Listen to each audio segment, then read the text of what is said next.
ನಮಸ್ಕಾರ ಸ್ನೇಹಿತರೆ, ನಿಮಗೆ ಬೆನ್ನಿನ ಕೆಳಗಡೆ ಎರಡು ಪೃಷ್ಠಗಳ ನಡುವೆ ಆಗಾಗ ಪೇನ್ ಬರ್ತಿದೆನಾ?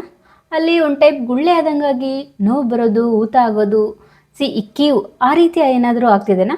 ಹಲವಾರು ಜನ ಏನು ಅಂದ್ಕೊಂಡಿರ್ತಾರೆ ಅಂತಂದರೆ, ಏನೋ ಬಿಡು ಸಣ್ಣ ಪಿಂಪಲ್ ಆಗಿದೆ ಅಂತಂದು ನೆಗ್ಲೆಕ್ಟ್ ಮಾಡಿಬಿಡ್ತಾರೆ. ಸೊ ಆ ಜಾಗದಲ್ಲಿ ಪೈಲೋನಾಯ್ಡಲ್ ಸೈನಸ್ ಆಗುವ ಸಾಧ್ಯತೆ ಇದೆ ವೀಕ್ಷಕರೇ. ಓಕೆನಾ? ಹಾಗಿದ್ರೆ ಇವತ್ತಿನ ವಿಡಿಯೋದಲ್ಲಿ ನಾನು ನಿಮಗೆ ಪೈಲೋನಾಯ್ಡಲ್ ಸೈನಸ್ ಅಂದರೆ ಏನು, ಯಾವ ಕಾರಣಗಳಿಂದ ಬರುತ್ತೆ, ಆ ರೀತಿಯಾದಾಗ ನಿಮ್ಮಲ್ಲಿ ಯಾವ ಲಕ್ಷಣಗಳು ಕಾಣಿಸ್ಕೊಳ್ತವೆ, ಇದಕ್ಕೆ ಟ್ರೀಟ್ಮೆಂಟ್ ಏನು ಅಂತ ನಾನು ಈ ವಿಡಿಯೋದಲ್ಲಿ ತಿಳಿಸ್ಕೊಡ್ತೀನಿ. ಈ ವಿಡಿಯೋನ ಕೊನೆ ತನಕ ನೋಡಿ, ಆಯಿತಾ? ಹಾಗಿದ್ರೆ ಈ ಪೈಲೋನಾಯ್ಡಲ್ ಸೈನಸ್ ಅಂದರೆ ಏನು?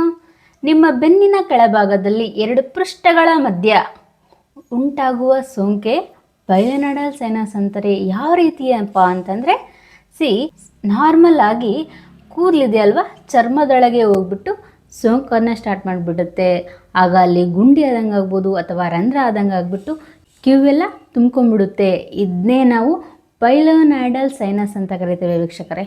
ಈ ಪೈಲೋನಾಯ್ಡಲ್ ಸೈನಸ್ಸು ಯಾರಿಗೆ ಅತಿ ಹೆಚ್ಚಾಗಿ ಕಾಣಿಸ್ಕೊಳ್ಬೋದು ಅಂತಂದರೆ, ಯಾವಾಗಲೂ ಕುತ್ಕೊಂಡಿದ್ದ ಹತ್ರನೇ ವರ್ಕ್ ಮಾಡ್ತಿರ್ತಾರಲ್ಲ ಆ ಪರ್ಸನ್ಗೆ, ನೆಕ್ಸ್ಟ್ ಯಾರು ಹೆಚ್ಚಾಗಿ ಬೆವರ್ತಿರ್ತಾರಲ್ವ ಆ ಪರ್ಸನ್ಗೆ, ತುಂಬ ವೇಟ್ ಇರೋರಿಗೆ, ನೆಕ್ಸ್ಟ್ ಆ ಭಾಗದಲ್ಲಿ ದಟ್ಟವಾಗಿ ಕೂದಲು ಬೆಳೆದಿರುತ್ತೆ ಅಲ್ವಾ ಆ ಪರ್ಸನ್ಗಾಗಿರ್ಬೋದು, ಅಥವಾ ಆ ಪಾರ್ಟನ್ನು ಯಾರು ಸ್ವಚ್ಛವಾಗಿ ಇಟ್ಕೊಳ್ಳೋದು ಆ ಪರ್ಸನ್ಗೆ ಈ ಪೈಲೋನಾಯ್ಡಲ್ ಸೈನಸ್ ಅನ್ನೋದು ಕಾಣ್ತಾ ಹೋಗುತ್ತೆ ವೀಕ್ಷಕರೇ. ಪೈಲೋನಾಯ್ಡಲ್ ಸೈನಸ್ ಬಂದಾಗ ಯಾವ ರೀತಿ ಆಗಿರುತ್ತೆ ಅಂತಂದರೆ, ಲಕ್ಷಣಗಳು ಹೇಗಿರುತ್ತೆ ಅಂತಂದರೆ, ಕುತ್ಕೊಳಕ್ಕೆ ಆಗಲ್ಲ.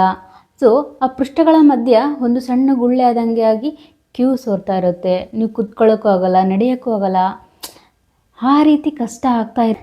ಬೆನ್ನಿನ ಕೆಳಭಾಗದಲ್ಲಿ ತೀವ್ರವಾದ ನೋವು ಇರುತ್ತೆ.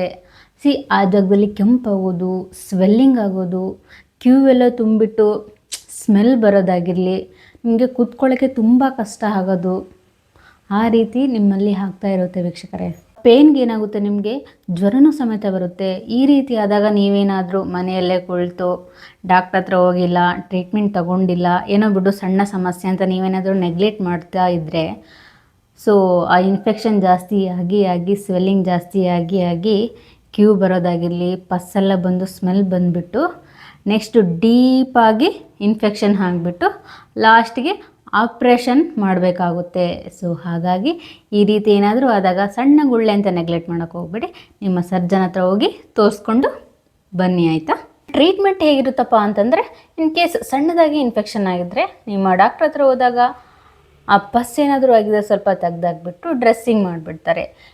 ಓಕೆನಾ? ಅದೇ ಏನಾದರೂ ಮತ್ತೆ ಆ ರೀತಿ ಪಿಂಪಲ್ ಆಗ್ತಾಯಿತ್ತು ಆ ಜಾಗದಲ್ಲಿ ಅಂತಂದರೆ ಆಪ್ರೇಷನ್ ಮಾಡಬೇಕಾಗುತ್ತೆ. ಸೊ ಹಾಗಾಗಿ ನೀವೇ ಮನೆಯಲ್ಲಿ ಸೆಲ್ಫ್ ಮೆಡಿಕೇಷನ್ನ ತೊಗೊಳಕ್ಕೆ ಹೋಗಬೇಡಿ. ನಿಮ್ಮ ಹತ್ತಿರದ ಸರ್ಜನ್ ಡಾಕ್ಟರನ್ನು ಭೇಟಿ ಮಾಡಿ ಚಿಕಿತ್ಸೆ ಪಡ್ಕೊಳ್ಳಿ. ಡಾಕ್ಟರ್, ಇದಕ್ಕೆ ಆಪ್ರೇಷನ್ ಬಿಟ್ಟರೆ ನಾವು ಹೇಗೆ ತಡೆಗಟ್ಕೊಬೋದು, ತಿಳಿಸ್ಕೊಡಿ. ಓಕೆನಾ? ತಿಳ್ಕೊಳ್ಳೋಣ ಬನ್ನಿ ವೀಕ್ಷಕರೇ. ನೀವು ಹೇಗೆ ತಡೆಗಟ್ಕೊಬೋದು, ಅದು ಬರಲಿಲ್ಲಂಗೆ ನೋಡ್ಕೊಳಕ್ಕೆ ಅಂತಂದರೆ, ಫಸ್ಟ್ ಆಫ್ ಆಲ್ ನೀವು ಹೈಜೀನಿಕ್ಕಾಗಿ ಮೇಂಟೈನ್ ಮಾಡಬೇಕು ಆ ಭಾಗದಲ್ಲಿ. ಇನ್ ಕೇಸ್ ಮಾಡಲಿಲ್ಲಪ್ಪ ಅಂತಂದರೆ ಆಗೋ ಚಾನ್ಸಸ್ ಇರುತ್ತೆ. ಸೊ ಹಾಗಾಗಿ ಸ್ವಚ್ಛತೆಯಿಂದ ಆ ಜಾಗವನ್ನು ಕಾಪಾಡ್ಕೊಳ್ಳಿ. ಆ ಜಾಗನ ನೀವು ಸ್ನಾನ ಆದಮೇಲೆ ಬಂದು ನೀಟಾಗಿ ಒಣಗಿಸ್ಕೊಳ್ಳಿ. ಆ ಪ್ಲೇಸಲ್ಲಿ ಏನಾದರೂ ತುಂಬ ಬೆವರ್ತಿದ್ದೀರಾ ಅಪ್ಪ ಅಂತಂದರೆ ಒಂದು ಬಟ್ಟೆಯಿಂದ ಒರೆಸ್ಕೊಳ್ಳಿ. ಇನ್ ಕೇಸ್ ವೆಯ್ಟ್ ಜಾಸ್ತಿ ಇತ್ತು ಅಂತಂದರೆ ತೂಕನ ಕಡಿಮೆ ಮಾಡಿಕೊಳ್ಳಿ. ಆ ಜಾಗದಲ್ಲಿ ಏನಾದರೂ ತುಂಬ ದಟ್ಟವಾಗಿ ಕೂದಲು ಬೆಳೆದಿದ್ರೆ ರಿಮೂವ್ ಮಾಡಿಸ್ಕೊಂಡ್ರೆ ಒಳ್ಳೆಯದು. ಇಲ್ಲ ಅಂತಂದರೆ ಪೈಲೋನಾಯ್ಡಲ್ ಸೈನಸ್ಗೆ ಕಾರಣವೂ ಆಗ್ಬೋದು ವೀಕ್ಷಕರೇ. ಒಂದು ಇಂಪಾರ್ಟೆಂಟ್ ಮಾಹಿತಿ ಕೊಡಬೇಕು ನಿಮಗೆ. ಬೆನ್ನಿನ ಕೆಳಭಾಗದಲ್ಲಿ ನೋವು ಬಂತು ಅಂತಂದರೆ ಎಲ್ಲನೂ ಪೈಲೋನಾಯ್ಡಲ್ ಸೈನಸ್ ಅಂತ ಹೇಳೋಕ್ಕಾಗಲ್ಲ. ಕೆಲವೊಬ್ಬರಿಗೆ ಡಿಸ್ಕ್ ಸಮಸ್ಯೆ ಇರ್ಬೋದು, ಸ್ನಾಯುಗಳ ಸಮಸ್ಯೆ ಇರ್ಬೋದು, ಹಲವಾರು ರೀಸನ್ಸಿಂದ ಬ್ಯಾಕ್ ಪೇನ್ ಬರ್ತಾ ಇರುತ್ತೆ. ಬಟ್ ಇನ್ ಕೇಸ್ ಆ ಜಾಗದಲ್ಲಿ ಏನಾದರೂ ಊತ ಇದ್ದರೆ, ರಂಧ್ರ ಇದ್ದರೆ, ಕಿವು ತುಂಬ್ಕೊಳ್ಳೋಂಗಾಗಿದ್ದರೆ ಆ ಟೈಮಲ್ಲಿ ನಿಮ್ಮ ವೈದ್ಯರನ್ನು ಹೋಗಿ ಸಂಪರ್ಕಿಸಿ. ಸರಿಯಾದ ಟೈಮ್ಗೆ ಹೋಗಿ ನೀವು ಸಂಪರ್ಕಿಸಿ ಚಿಕಿತ್ಸೆ ಪಡ್ಕೊಂಡ್ರೆ ಒಳ್ಳೆಯದು. ಇಲ್ಲಾಂತಂದರೆ ಆಪ್ರೇಷನ್ ಮಾಡಿಸ್ಕೊಬೇಕಾಗುತ್ತೆ ಅಷ್ಟೇ. ಇಲ್ಲಾಂದರೆ ಇನ್ನು ಮುಂದೆ ಹಲವಾರು ಸಮಸ್ಯೆಗಳನ್ನ ಎದುರಿಸಬೇಕಾಗುತ್ತೆ ವೀಕ್ಷಕರೇ. ಈ ಮಾಹಿತಿ ಉಪಯುಕ್ತ ಅನಿಸಿರುತ್ತೆ, ನಿಮ್ಮ ಎಲ್ಲ ಫ್ರೆಂಡ್ಸ್ಗೆ ಶೇರ್ ಮಾಡಿ ಆ್ಯಂಡ್ ಲೈಕ್ ಮಾಡಿ. ಸೊ ಇನ್ನೂ ಯಾರು ಹೊಸದಾಗಿ ನನ್ನ ವೀಡಿಯೋಸ್ ನೋಡ್ತಿದ್ರೋ, ಡಾಕ್ಟರ್ ಗೀತಾ ಕನ್ನಡತಿ ಯೂಟ್ಯೂಬ್ ಚಾನಲ್ಗೆ ಸಬ್ಸ್ಕ್ರೈಬ್ ಮಾಡ್ಕೊಳ್ಳಿ. ಪಕ್ಕದಲ್ಲಿರೋ ಬೆಲ್ಲೈಕನ್ನ ಪ್ರೆಸ್ ಮಾಡ್ಕೊಳ್ಳಿ. ನಾವೇನಾದರೂ ಹೊಸದಾಗಿ ವೀಡಿಯೋಸ್ ಹಾಕಿದಾಗ ನೋಟಿಫಿಕೇಷನ್ಸ್ ಮೂಲಕ ಬರುತ್ತೆ ನಿಮಗೆ. ನಿಮ್ಮ ಆರೋಗ್ಯದ ಬಗ್ಗೆ ಕಾಳಜಿ ಇರಲಿ. ಧನ್ಯವಾದಗಳು ವೀಕ್ಷಕರೇ.